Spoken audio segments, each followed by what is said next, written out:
नमस्कार प्रिय भाइयों और बहनों, ये प्राउड की चर्चा में एक महत्वपूर्ण चिंतन है न्याय व्यवस्था का कि हमारी न्याय व्यवस्था कैसी हो। तो न्याय व्यवस्था में मुख्य भूमिका जो निभाते हैं उनको हम न्यायाधीश या जज कहते हैं। तो न्यायाधीश बहुत ही उच्च कोटि के व्यक्तित्व होने चाहिए और आम आदमी, साधारण आदमी से निश्चित रूप से उनकी स्तरीयता, उनका स्टैंडर्ड ऊंचा होना चाहिए। वे कभी भी जो अभियुक्त है, मुजरिम है, उसके प्रति किसी तरह का पूर्वाग्रह उनके मन में नहीं होना चाहिए, अर्थात राग और द्वेष से वे रहित होने चाहिए ताकि वे निष्पक्ष न्याय कर सकें। और न्यायकर्ता का, न्यायाधीश का प्रथम कर्तव्य तो यही है देखना कि जो अभियुक्त है वह वास्तव में अपराध किया है या नहीं किया है। यह सर्वप्रथम महत्वपूर्ण चीज़ है कि उसने अपराध किया है या नहीं किया है। और अगर अपराध किया है तो उसने स्वेच्छा से किया है, जानबूझकर किया है या किसी के बहकावे में किया है। यह निर्णय करना बहुत आवश्यक है ताकि किसी व्यक्ति को जो अभियुक्त है उसको सही न्याय मिल सके। तो इसलिए इन परिस्थितियों में जब कोई अभियुक्त सामने आता है तो जज को बहुत ही सावधानी से उसके बारे में विचार करना पड़ता है, क्योंकि जो साक्ष्य होते हैं, जो गवाहों के बयान होते हैं, उनमें भी कमियां हो सकती हैं। तो कम से कम हम लोग पहले यह देखें कि जो अभियुक्त आते हैं, मुजरिम उनके सामने आते हैं, वे कैसे होते हैं। क्योंकि ये मुजरिम भी कई प्रकार के हैं, जिसमें मुख्यतः 5 प्रकार के हैं। उनमें पहले की चर्चा अभी हम लोग करेंगे। तो वो प्रथम कोटि के जो मुजरिम हैं, अभियुक्त हैं, जिन पर अपराध का आरोप लगता है, वो हम कह सकते हैं स्वभावगत या जन्मगत, जो जन्म से ही अपराधी है, बॉर्न क्रिमिनल है। बॉर्न क्रिमिनल का मतलब ही है कि उनको किसी ने सिखाया पढ़ाया नहीं भी हो, फिर भी वे अपराध करेंगे ही। और ऐसे व्यक्ति शरीर से मनुष्य होते हैं, लेकिन उनका मानसिक विकास अधिक नहीं होने के कारण, ऊंचा उत्कृष्ट नहीं होने के कारण वे सब ह्यूमन या अर्ध मनुष्य, अर्ध पशु कह सकते हैं, उनका विकास बहुत कम होता है। और इसके कारण पढ़ाई में उनकी रुचि नहीं होती है कि पढ़ लिख करके अपने को अधिक बौद्धिक रूप से उन्नत करें, अच्छे संस्कारों वाला बनाएं, उनकी चिंता नहीं रहती है। तो ऐसे जो जन्मगत जो अपराधी हैं, जो देखने में तो बड़े शांत रहते हैं, लेकिन वो कभी भी सच नहीं बोलेंगे और कभी भी दूसरे का भला नहीं चाहेंगे। तो ऐसे अपराधी जो जन्म से हैं, ये भी 2 प्रकार के हैं।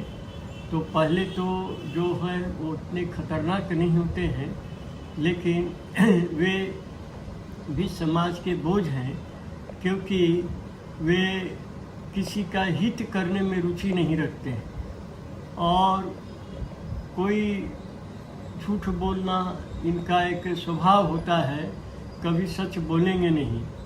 तो उस स्थिति में इनको कुछ अगर सिखाने की कोशिश हो, शिक्षा देने की कोशिश हो, तो उससे वो दूर रहने की ही चेष्टा करते हैं।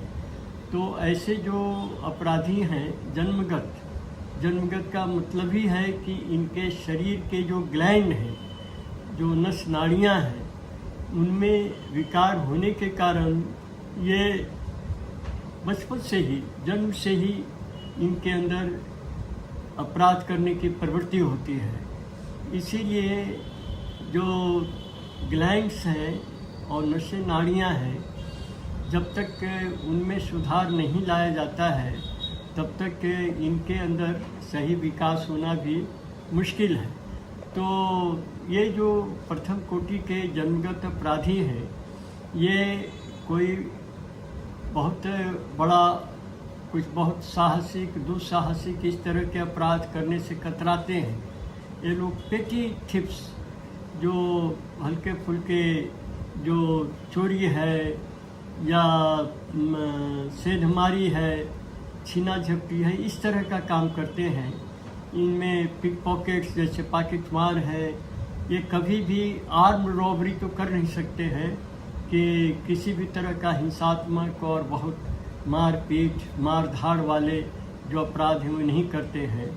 लेकिन मुख्य विशेषता यही होती है कि सत्य से हमेशा दूर रहते हैं और ये अच्छा और बुरा क्या है इसका भेद करने की इनमें सामर्थ्य नहीं होती है। ये अपने पारिवारिक जीवन को भी बढ़िया से संचालित नहीं कर पाते हैं।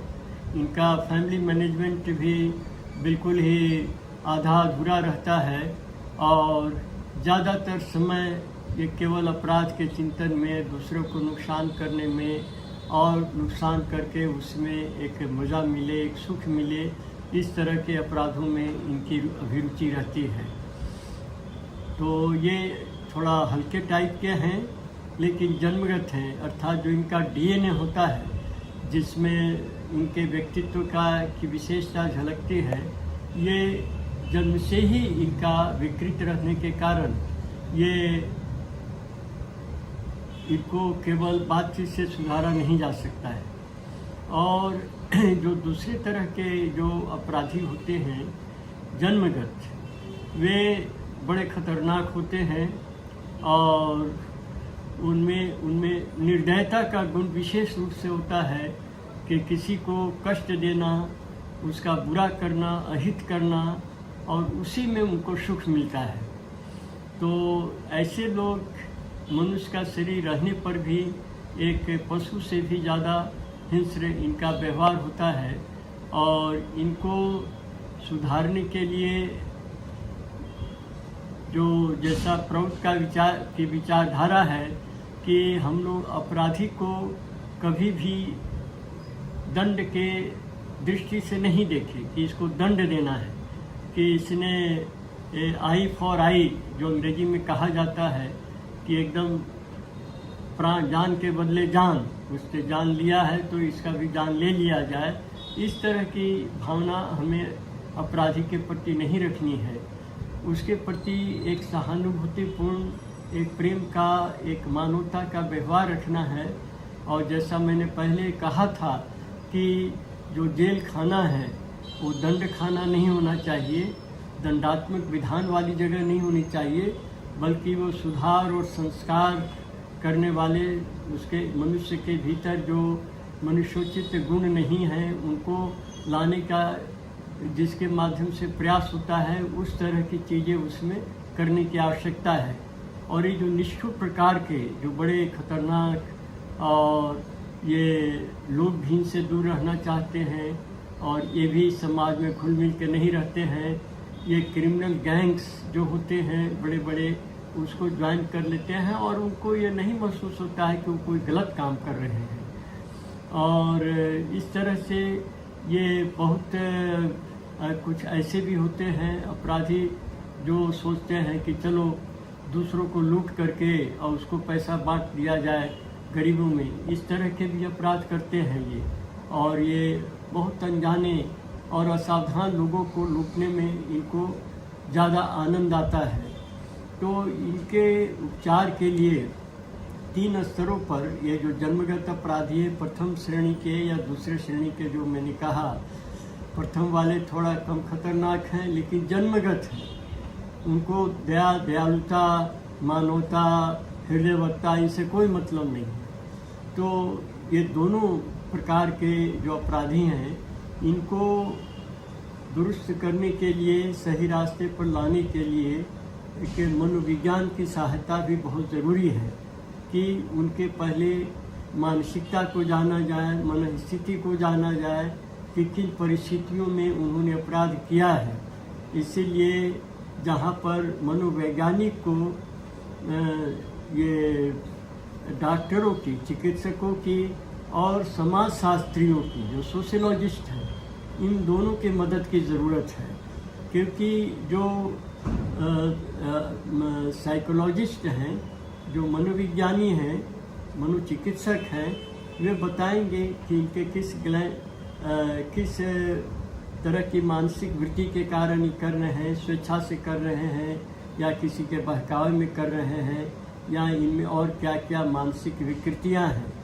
तो इनको देख करके, बता करके जो उपचार डॉक्टर करेंगे वो फिजियोलॉजिस्ट होने चाहिए कि उनको ये महसूस हो कि किस तरह के ग्रंथि, कौन सा ग्लैंड, कौन सा नर्स उसका ठीक काम नहीं कर रहा है, और इस प्रकार से उसके शारीरिक नसों नाड़ियों की, ग्लैंडों की चिकित्सा करके उसके मन के भीतर भी वो सुखद परिवर्तन ला सकते हैं। और चिकित्सक के द्वारा जब उसकी चिकित्सा होती है, उसके रोग को ठीक करने का प्रयास होता है, तो उसके बाद समाज में उसको रिहेबिलिटेट करना, समाज के भीतर में एक सामाजिक अंग में वो आदमी एक समाज का बोझ होकर नहीं रहे, इस तरह का बनाना ये समाजशास्त्री का काम है। तो जहाँ पर साइकोलॉजिस्ट को सोशोलॉजिस्ट और फिजियोलॉजिस्ट ये दोनों की अच्छी मदद मिलती है, वहाँ पर इनका उपचार बढ़िया से हो सकता है। तो इसीलिए जो समझने की बात यही है कि हम अपराधी को एक बोझ तो है ही, अपराधी जो है समाज का बोझ भी है, लेकिन एक समाज की बहुत बड़ी जिम्मेदारी भी है। हम ऐसी समाज व्यवस्था क्यों नहीं बनाएंगे जिसमें हर मनुष्य के रूप में रहना सीखे, अपराध करने की प्रवृत्ति ही नहीं हो उसके अंदर। तो इसके लिए हमको उसको एक पेशेंट समझना पड़ेगा कि जो अपराधी है जन्म से ही है, लेकिन यह अपराधी एक रोगी है। जिस तरह से रोग को दूर करने के लिए डॉक्टर ये करता है ना, क्वारंटाइन करता है कि कुछ समय के लिए या जो भी उसके लिए पर्याप्त समय है उतने समय तक के लिए वो अन्यों से पृथक रखता है, दूर रखता है, जिससे कि इसकी बीमारी किसी और में नहीं फैले। उसी तरह की व्यवस्था हमें ये इन रोगियों के बारे में भी लेनी पड़ेगी जो कि अपराधी हैं। तो इनको इस तरह से देखना होगा जो बिल्कुल ही मानवीय हो, इनके प्रति एक सहजतापूर्ण हो, सहानुभूतिपूर्ण हो, और एक दंड विधान का भाव से नहीं कि इनको किसी तरह से एकदम मसल देना है, कुचल देना है और इनको ख़त्म कर देंगे तो सब कुछ ठीक हो जाएगा। ये तो ठीक उसी तरह की बात है कि किसी को सिर दर्द है, दर्द ठीक नहीं हो रहा है तो उसका सिर ही काट दो, तो उससे क्या भला होगा? उसका जब सिर ही काट दिया और मर ही गया तो उस आदमी का तो प्राण ही नहीं बचा, तो समाज या उसके लिए क्या लाभदायक होगा।